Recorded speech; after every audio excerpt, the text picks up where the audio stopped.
Welcome class. Today we will study architecture in the medieval period.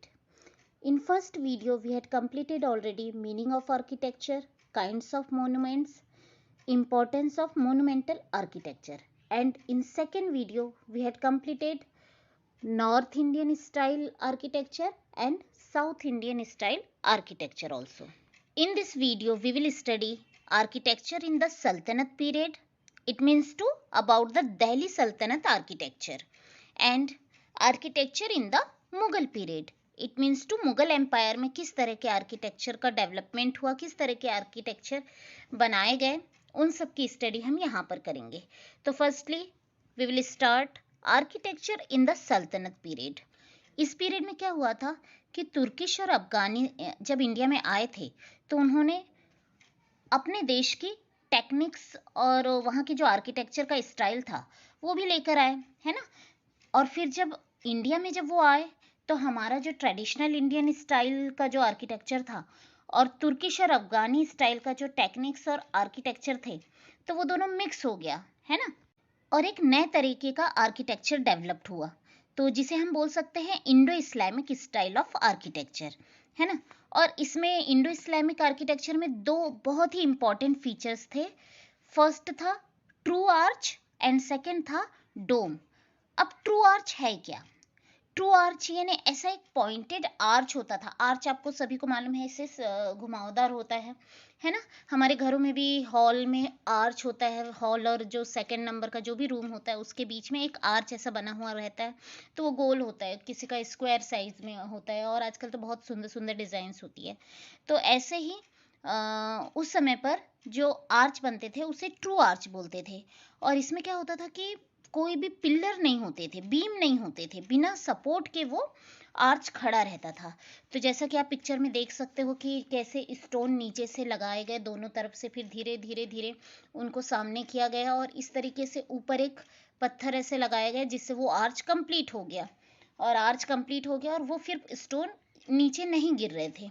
तो इस तरीके से आर्च को, जिसमें कोई भी पिलर का या बीम का सपोर्ट नहीं लिया जाता, उसे ट्रू आर्च कहा जाता है ना. ऐसे ही डोम. डोम क्या होता है कि डोम में जो है हम बोल सकते हैं जो सर्कुलर रूफ हम कह सकते हैं, है ना, या सेमी सर्कुलर रूफ. जो रूफ होती है, जो छत होती है, वो किस तरह की होती है? सर्कुलर शेप में होती है. तो जैसा कि आप पिक्चर में देख सकते हो कि सर्कुलर रूफ यहाँ पर दी गई है. तो इस तरह की जो रूफ को डोम कहा जाता था. तो ये दो फीचर्स बहुत फेमस हुए थे उस समय सल्तनत पीरियड के टाइम पर. कौन कौन सा? ट्रू आर्च और डोम. ओके. और ये दोनों भी फीचर्स उस समय के जो सल्तनत पीरियड के जो आर्किटेक्चर थे उनका mathematical knowledge, advance mathematical knowledge को प्रेजेंट करते थे कि उन लोगों को जो मैथमेटिकल नॉलेज था कितना अधिक था, और साथ ही उनकी इंजीनियरिंग स्किल को भी, जो बेस्ट इंजीनियरिंग स्किल कह सकते हैं, उसको भी प्रेजेंट करते थे. इस तरह का आर्किटेक्चर स्टार्टिंग में तो पहले मॉस्क में मिला, फिर पैलेसेस में मिला, फिर टॉम्ब्स में मिला, देन उसके बाद में धीरे धीरे प्राइवेट हाउसेस में भी इस तरह के आर्किटेक्चर को हम देख सकते थे, है ना. यदि हम इंडो इस्लामिक स्टाइल के जो आर्किटेक्चर्स की बिल्डिंग की बात करें तो इसमें बहुत फेमस थी कुतुब मीनार, और सेकंड था एक मॉस्क था कुवैतुल इस्लाम मॉस्क जो कि दिल्ली में है. तो ये दोनों बहुत ही फेमस एग्जाम्पल है उस समय के, या सबसे पहले जो एग्जाम्पल्स है वो यही दोनों हैं. ओके. और अब हम बात करें कुतुब मीनार. कुतुब मीनार को किसने बनाना शुरू किया था? तो जैसे हमने प्रीवियस वीडियो में पढ़ा था कि कुतुबुद्दीन ऐबक ने अराउंड AD 1199 को कुतुब मीनार को बनाना स्टार्ट किया था, और उसने फर्स्ट फ्लोर कंस्ट्रक्ट किया था. और उसके बाद में कौन आया? इल्तुमिश आया. इल्तुमिश ने इसे आगे कंस्ट्रक्ट किया, और इसने अप्रोक्सीमेटली फोर्थ फ्लोर तक इसने ही बनाया. और उसके बाद फिरोज शाह तुगलक आया और उन्होंने फिफ्थ स्टोरी को कंप्लीट किया. और जो भी जैसे इतने साल बीतते गए तो फिर समय के साथ साथ उसको रिपेयर की भी ज़रूरत पड़ती रही ना. तो रिपेयरिंग का काम भी किसने किया? फिरोज शाह ने ही किया. जो भी डैमेजिंग हो जाता था बिजली की वजह से, बिजली चमकती थी, लाइटनिंग और अर्थक्वेक की वजह से जो भी डैमेज होती थी बिल्डिंग, तो उसको रिपेयर करने का काम किसने किया? फिरोज शाह ने किया. फिरोज शाह के साथ साथ अलाउद्दीन खिलजी, मोहम्मद तुगलक और इब्राहिम लोदी, ये तीनों ने भी जो भी रिपेयरिंग का काम था कुतुब मीनार में वो कंप्लीट किया। और यदि हम इसकी हाइट की बात करें तो अप्रॉक्सीमेटली 72.5 मीटर इसकी हाइट है ना। और इसमें जो स्टेयर्स है वो 378 स्टेयर्स है। कितने? 378 स्टेयर्स है। It is mainly built of red sandstone. किससे बने हुए हैं ये? रेड सैंडस्टोन से बने हुए, बट कहीं कहीं पर व्हाइट मार्बल का भी इसमें यूज किया गया है।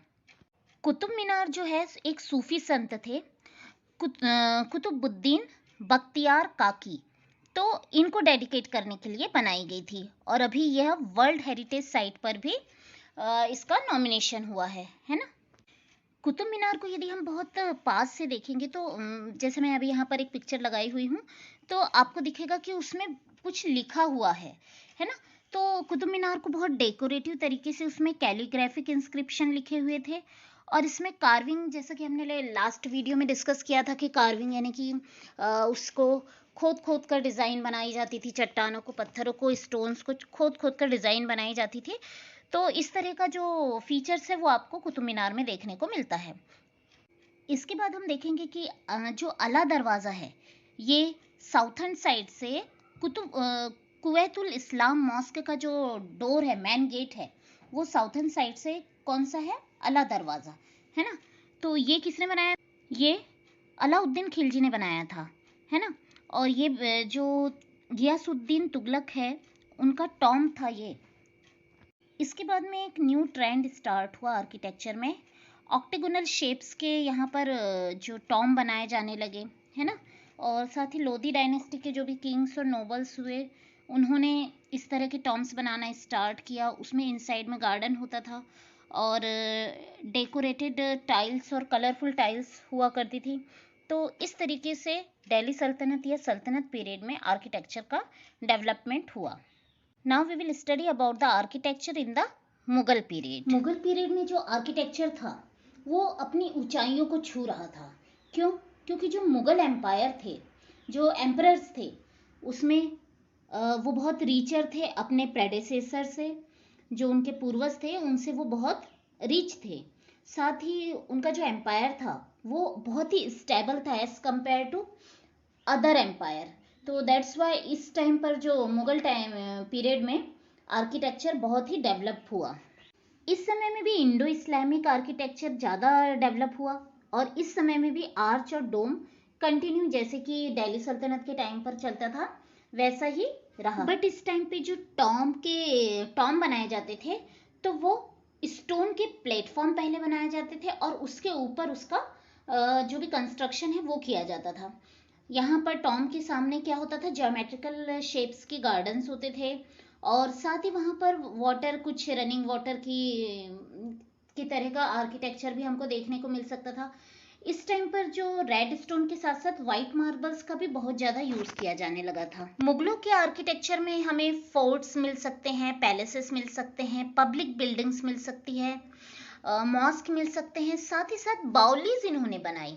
यानी baolis it means to water रखने के लिए, पानी रखने के लिए कुछ टैंक टाइप का कंस्ट्रक्शन किया, वेल टाइप के कंस्ट्रक्शन किया, जिसे हम बाउलीज कह सकते हैं। अब हम आगे पढ़ेंगे कि जो मुगल एम्परर थे, बाबर, हुमायूं, शेर शाह, अकबर और जहांगीर, इन्होंने अपने अपने एम्परर काल में किस तरह का कंस्ट्रक्शन किया, किस तरह का आर्किटेक्चर इन्होंने डेवलप किया, उसके बारे में हम डिटेल स्टडी करेंगे। Firstly we will start from Babur. इन्होंने गार्डन टाइप के पैलेसेस का कंस्ट्रक्शन इंडिया में स्टार्ट किया। बाबर ने आगरा, सिकरी और धौलपुर जैसे क्षेत्रों में ब्यूटीफुल पैलेसेस बनाए जिसके चारों तरफ गार्डन हुआ करते थे। इनके टाइम में एक बहुत पॉपुलर चीज़ हुई थी आर्किटेक्चर में, जिसे बोला जाता था चार बाग या फोर गार्डन्स। अब ये चार बाग का क्या फीचर्स होता था कि जो पैलेसेस होते थे या जो भी गार्डन टाइप के स्ट्रक्चर्स होते थे उसे फोर इक्वल पार्ट्स में डिवाइड कर दिया जाता था, है ना। फोर क्वार्टर्स में डिवाइड कर दिया जाता था और वहाँ पर फ्लावर्स या प्लांट्स लगाए जाते थे सारे फोर पार्ट्स में। और बीच में जो है किसी भी प्रकार का आर्टिफिशियल चैनल्स बना दिया जाता था या रनिंग वाटर बना दिया जाता था, जो गार्डन को डिवाइड करने के लिए इजी होता था, है ना। यानी बीच में या तो वो रास्ता हो सकता था या जैसे पानी की नहरी टाइप का, है ना, इस तरह का कंस्ट्रक्शन किया जाता था।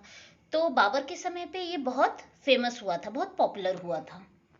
इस तरह के आर्किटेक्चर को चार बाग या फोर गार्डन्स क्यों कहा जाता था? क्योंकि ये जो डिवीजन होता था वो सिमेट्रिकल डिवीजन होता था इनटू फोर क्वार्टर्स में, यानी चार बराबर बराबर हिस्सों में इसे डिवाइड किया जाता था, इसलिए इसे चार बाग कहा जाता था या फोर गार्डन कहा जाता था। अकबर, जहांगीर, शाहजहां, इन्होंने ऐसे बहुत सारे ब्यूटीफुल चार बाग बनवाए थे, और मेनली कहाँ बनवाए थे? कश्मीर में बनवाए थे, आगरा में बनवाए थे और दिल्ली में बनवाए थे, है ना। तो now we will study about the Humayun. वैसे तो हुमायूं हमेशा जब से वो अपने एम्पररशिप में आया था, राजा बना था, तब से वो वॉर्स में और उसके अदर प्रॉब्लम्स में ही बिजी रहता था, इसलिए उसने कुछ ज़्यादा आर्किटेक्चर की तरफ ध्यान नहीं दिया। बट उसने एक पैलेस बनवाया था, उसका नाम था दीन पनाह, जो कि दिल्ली में स्थित था, है ना। इसके बाद हम बात करेंगे शेर शाह की।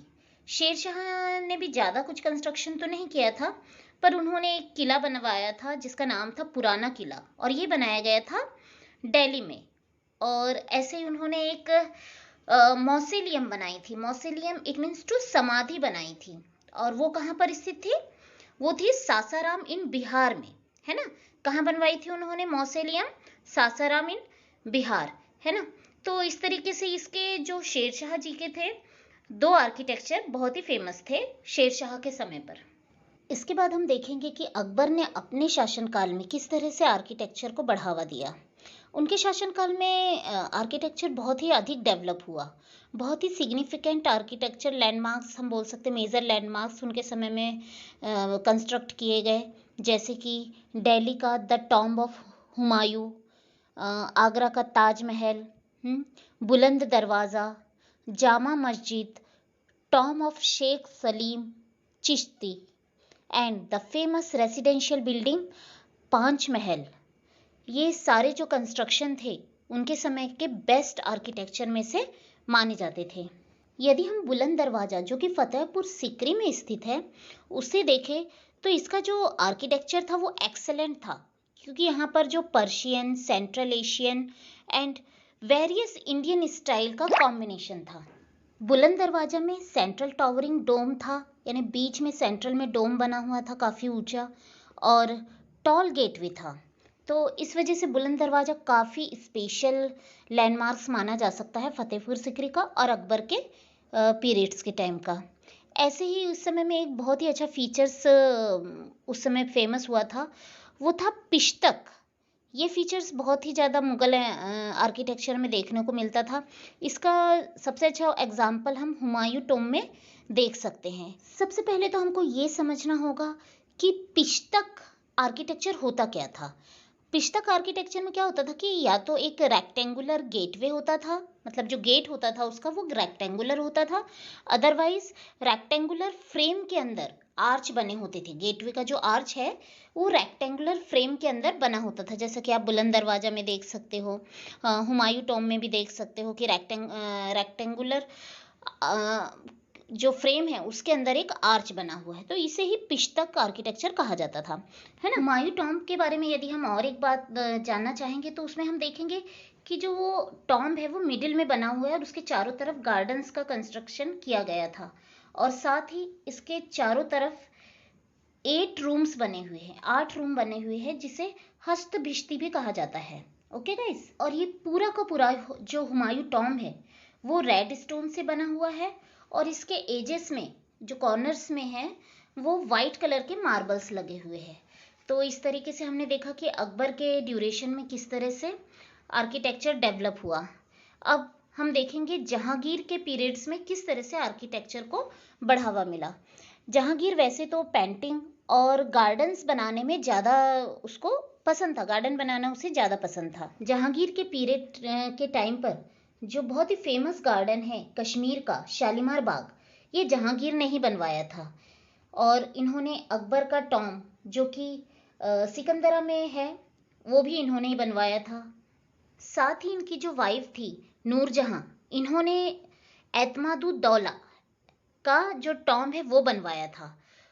जो मुगल स्टाइल का आर्किटेक्चर था वो मुगलों तक ही सीमित नहीं रहा, उन्होंने हिंदू राजाओं, हिंदू रूलर्स को भी अट्रैक्ट किया, और उन्होंने भी, हिंदू राजाओं ने भी उस तरह के टेम्पल्स बनाए, पैलेसेस बनाए, जैसे कि the Govind Dev temple in Vrindavan, जो कि रेड स्टोन से बना हुआ है और इस तरह के मिक्स आर्किटेक्चर स्टाइल में बना हुआ है।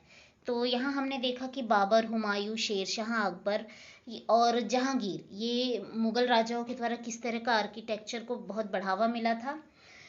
इसके बाद हम नेक्स्ट वीडियो में इसके आगे का पार्ट कवर करेंगे। Thank you.